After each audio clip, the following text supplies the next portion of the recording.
అమ్మ ప్రధానంగా ఈసారి చంద్రబాబు నేను అధికారంలోకి వస్తే ఈ ప్రభుత్వంగానే ఎక్కువ ఇస్తానన్నాడు. ఎందుకు మీ మహిళలు నమ్మరా? నమ్ముతా వద్దని మేము నమ్మమండి. ఎందుకు మా రామారాన్నతో పోయిందండి. మా రామారాన్నే మాకు మళ్ళీ జూనియర్ ఎత్తే చూద్దామండి. జూనియర్ ఎన్టీఆర్ ఎత్తే చూద్దాం. టీడీపీ అంటే అభిమానమే, కానీ జూనియర్ ఎత్తే చూద్దాం.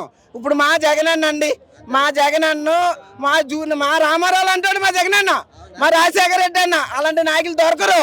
చంద్రబాబు నాయుడు బూటకాలు అబద్ధాలు ఇదే సెంటర్ లో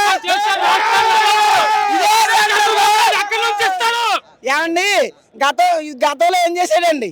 గతంలో ఎందుకు చేయలేదండి? స్టీల్ ప్లాంట్ ఎందుకండి? స్టీల్ ప్లాంట్ వాళ్ళు ఇదే సెంటర్ లో లాఠీ చార్జ్ చేసి కొట్టించాడండి ఇదే చంద్రబాబు నాయుడు. ఈ వేళ ఎలా గెలుస్తాడండి చంద్రబాబు నాయుడు?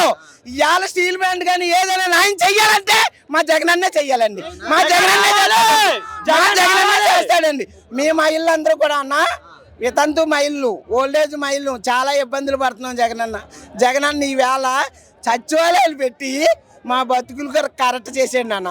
ఇదివరకు చంద్రబాబు నాయుడు మీటింగులు పెట్టి ఎందుకు ఆడవాళ్ళు ఇళ్లలో ఉండేవారు కాదు నాన్న, కోర్టు నిండిపోయేవారు నాన్న. ఇవాళ ఎవరు వెళ్ళట్లేదు నాన్న. ఎవరి ఇంట్లో డ్యూటీలు చేసుకుని ఆయిగాలు సంసారాలు చేసుకుని వాళ్ళు బతుకులు. మా జగనన్న మాకు అమ్మఒడి ఎట్టాడు, చెయ్యోత ఎట్టాడు, ఇంకేం కావాలన్నా? మహిళలందరూ ఈసారి జగన్కే. ఈసారి గాజువాకలో పల్లా గారు అమర్ గారు పోటీ చేస్తున్నారు.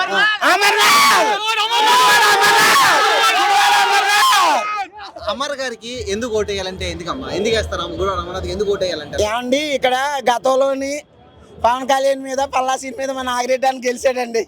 ఇక లీడర్ అండి ఆయన. వాళ్ళు మనుషులుగా అదే రకంగా గురునాథరావు గారు బిడ్డ మా అమర్నాథ్ మూడో తరం బిడ్డ గెలుస్తారండి. భారీ మెజార్టీతో గెలుస్తారన్న. పల్లా గారు గతంలో ఎమ్మెల్యేగా చేశారు. ఆయనకి మంచి పట్టున్న ప్రాంతం ఇది. ఎలా ఉండబోతుంది? ఎవరు గెలుస్తాయి? జగన్ వేవ్ నడుస్తుందన్న. భారీ మెజార్టీతో 20,000 మెజార్టీతో మాత్రం అమరన్న గెలుస్తాడన్న. ఇది ఫిక్స్. ఇక్కడ జగన్ అన్న 175, వైనాట్ 175 అనేది.